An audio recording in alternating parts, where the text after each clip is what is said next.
In today's video, we're going to show you how to turbo the Civic and keep the AC. Let's go ahead and get started.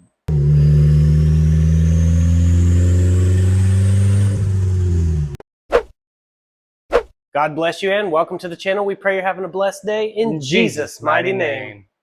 All right, so in today's video, my brother and I are going to show you how to throw a turbo on and keep AC.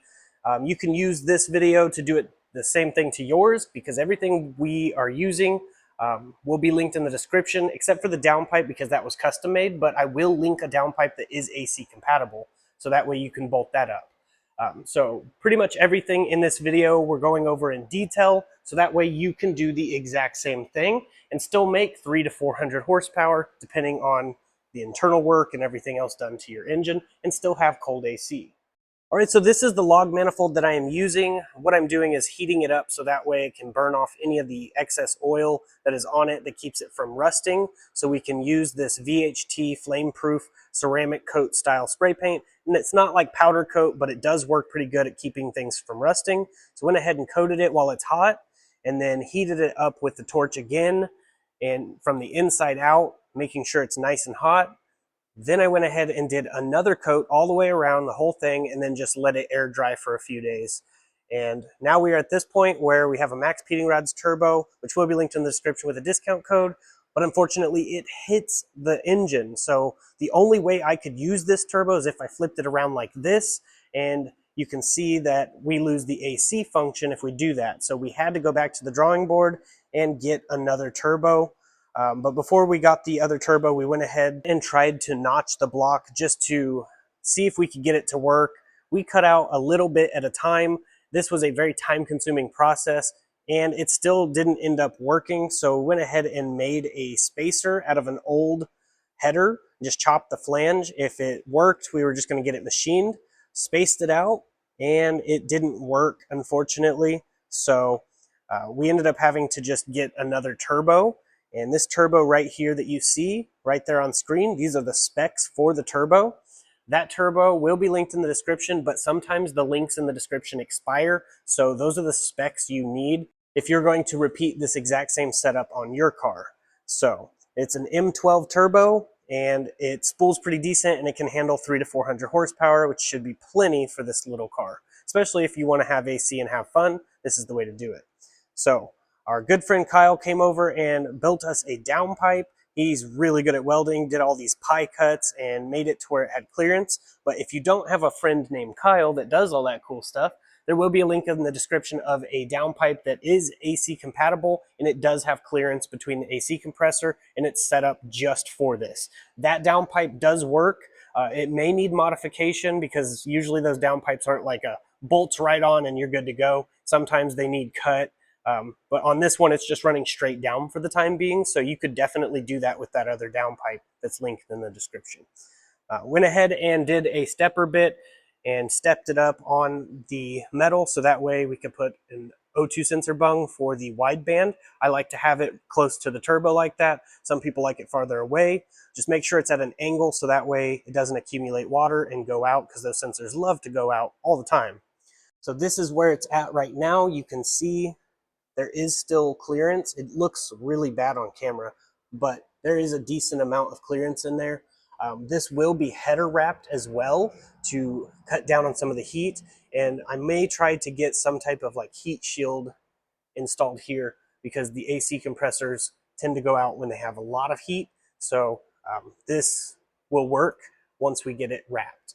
And the wastegate will be ran into it. I know some people like the screamer pipes. For right now, we're probably just going to have a screamer pipe, but I'd like to get this ran into the exhaust, so that way it runs all the way out the back, because I like that really clean sound where you can hear the turbo, you got the blow-off valve, and all the right noises. So here is the way we have the turbo. It is not perfectly straight up and down. It does have like a 40-degree angle, 45-degree angle, something like that, which is acceptable. And I marked on the actual piece with a paint pen and put it on the oil pan to see where the -10 fitting needs to go. So went ahead and went to my car, drained the oil out.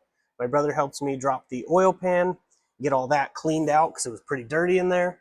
And then we got the hole drilled, put the bung in, making sure to use some black gasket maker so that way it doesn't leak. And that bolt-on -10 fitting will be linked in the description as well. So now it'll just bolt right up to it. It has a pretty good flow. And if I need to adjust this, I can clock the turbo, just loosening these up and move it to where I need it. So with this turbo, we did still have to have the block notched. It does have a lot more clearance with this turbo on here. So you will still have to grind down the block. So just beware before doing your AC stuff, you will have to actually grind down some of that. And on the actual turbo, there's a little plate right here, and it needed grinded down a little bit too, but none of it goes through, so it will not have any issues with boost leaks or oil leaks or anything like that. It's just on the flywheel side. And as for the oil feed line, you can see it has a 90 right here, and it goes to a oil restrictor plate. And this is a -4A in line. It runs over. It won't be touching that, don't worry.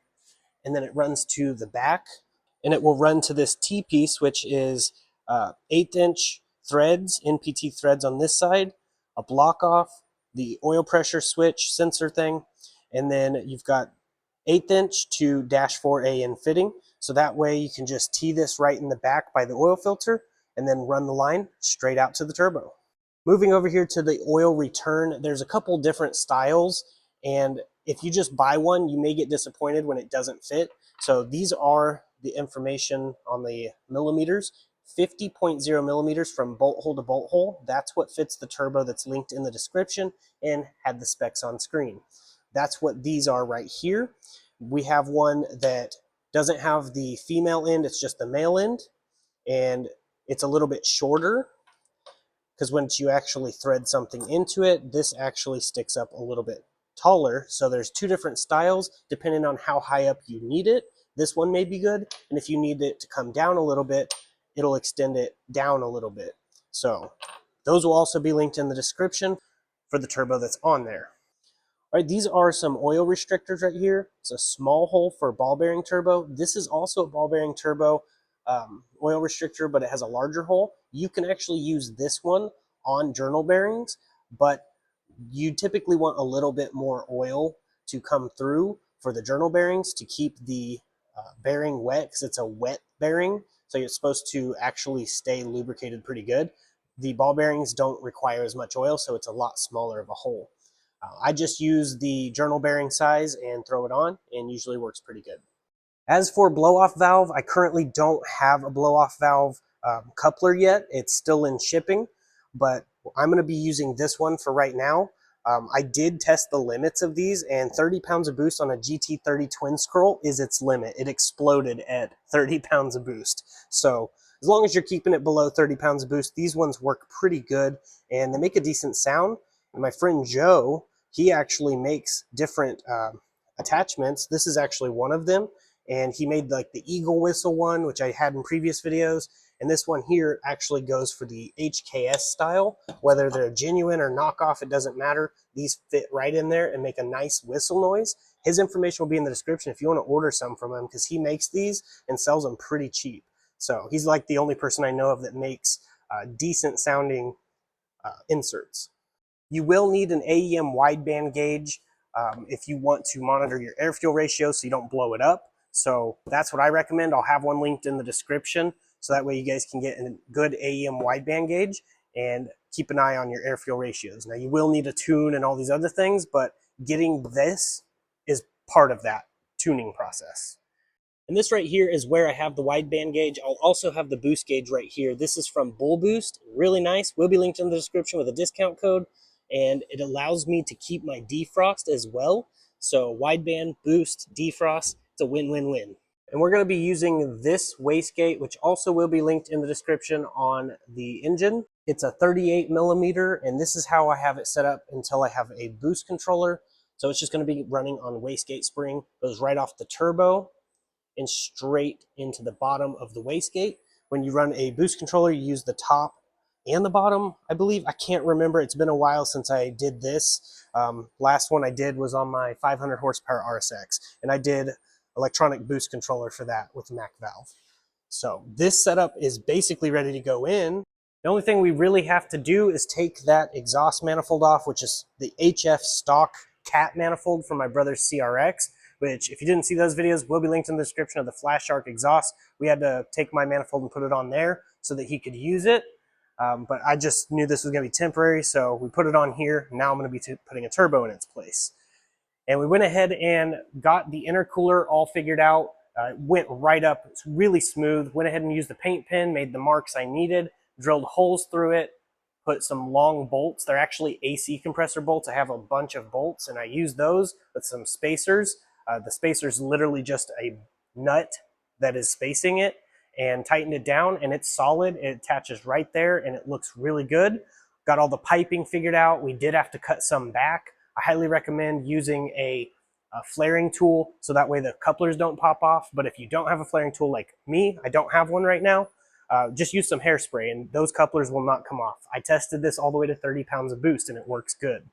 Also, don't forget to put this fire ring in. This thing is super important and you will have some serious boost issues if you don't. So just make sure to put that fire ring in. It actually compresses whenever you tighten the bolts down. Don't forget that.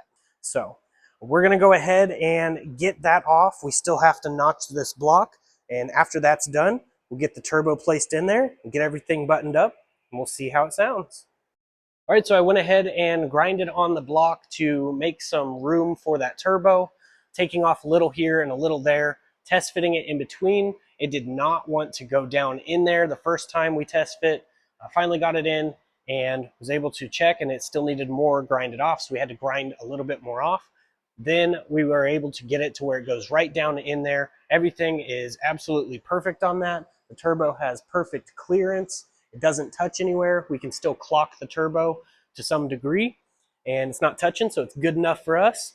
And moving to the next thing, we have the oil drain. Make sure that when you're putting the turbo on there, that you keep that to where it can still be clocked, so that way you can adjust it for your oil drain. Went ahead, got that figured out, started tightening everything down. Then we went and got the T-piece in the back of the block with the 4AN line running all the way to the turbo. Everything's good there. Then went ahead and removed the Flash Shark short ram intake system, so that way we can get the intercooler piping ran all the way up to the throttle. Got all of that stuff tightened down and did the charge pipe as well with this 2-inch to 2.5-inch coupler, 90-degree coupler, which will also be linked in the description. You're going to need that if you're doing this. And everything's looking really good. The downpipe is really close to the charge pipe, but we're going to have that taken care of. So now we are at this point where everything is there. You can see that there's clearance right here. The condenser fan has room by the charge pipe. Everything is looking really good. The AC is installed. So now we're just going to go ahead and start it up, do a rev clip.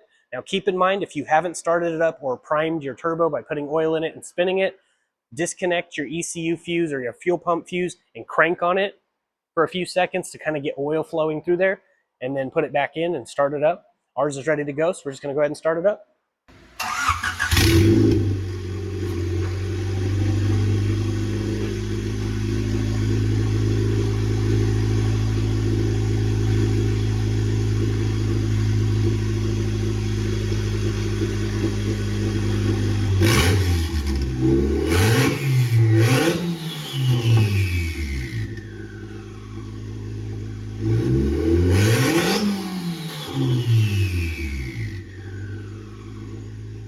Praise God, there it is. Sounds really good. As far as it goes for tune, I have a base map on it, and 240cc injectors is not enough, so it's not really a lot. So we will be swapping those 240cc injectors out for Hunter Tune 1000cc injectors in the future. I have them, I just need to get it done, along with the Bullboost Intake manifold will be going on at the same time, just not in this video.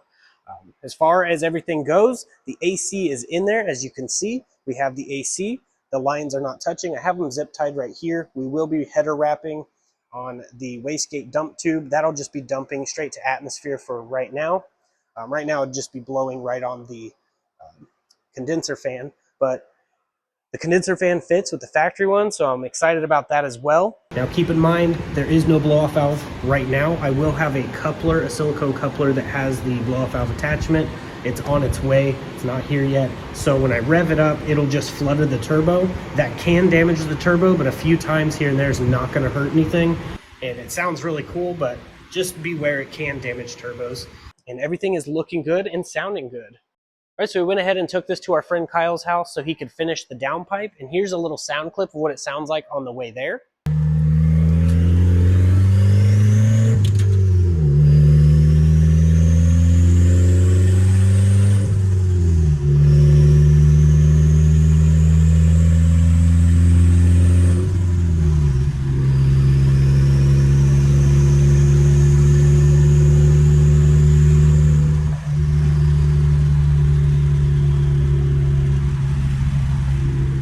It sounds absolutely amazing, and he did an amazing job TIG welding the downpipe. So we went ahead, got it back into the shop, and here we are. We are ready to get the rest of it hooked up. He did the downpipe, but we're still missing just a little bit of pipe. We just got to take a little piece from over there where those pipes are and get it all connected.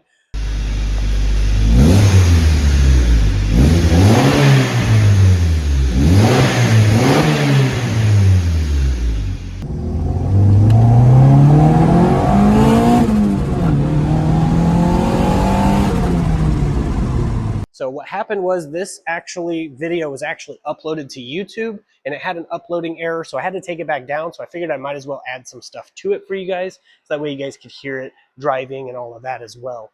But it definitely came out good. We still have AC, and everything is working good, and it drove amazing. Still no leaks, and everything's working exactly as we wanted it to. So praise God, we're super thankful that everything went pretty smooth on this. So there will be information in the description of things that I bought here. I tried to make it as detailed as possible for you guys. So if you enjoyed this video, please consider sharing it with someone that may want to know more about this stuff. That's basically it for this video. We're going to go ahead and roll the outro. If you guys liked it, please click that like button, drop a comment below, and please consider subscribing. We're going to go ahead and get off here. We pray you have a blessed day in Jesus' mighty name. I don't know who this message is for, but I wanted to let you know this is the sign you prayed for. And for the people who are watching that didn't pray for a sign, this is the sign you need. The beauty of the gospel is Jesus lived a perfect, sinless life, 100% obedient to God the Father, went to the cross, died, was buried, 3 days later, rose from the dead, seen of about 500 witnesses, left us with the Holy Ghost, and all we have to do is believe in our heart, confess with our mouth, and we'll be saved. Then we can do the works, like Acts 2:38, repent, be baptized in the name of Jesus for the remission of sins. We weren't saved to be silent. So if you think you're saved just to be quiet and it's just for you, you're wrong. We were saved for someone else. I pray this message reaches whoever it is intended to. There's a lot of people that feel lost and don't know what their purpose is. I was one of those people. God saved me. He found me. Remember, I was the lost one, not him. So he's looking for each and every one of us, and he is pursuing after us because he loves you. You're not seeing this by accident. You're not continuing to watch this by accident. Most people close out. If you're still watching, it's because it resonates with you in some way. I just want to let you know God loves you, and so do I. People can hate for no reason. I can love you for no reason. But I have a reason, and his name's Jesus. Just want to leave this message with you. My information is in the description. If you ever need to message me, feel free to. You can email me anytime. But that's basically it. I'm going to go ahead and get off here. I really hope you all have a blessed day in Jesus' mighty name. God bless. Stay safe. Stay awesome.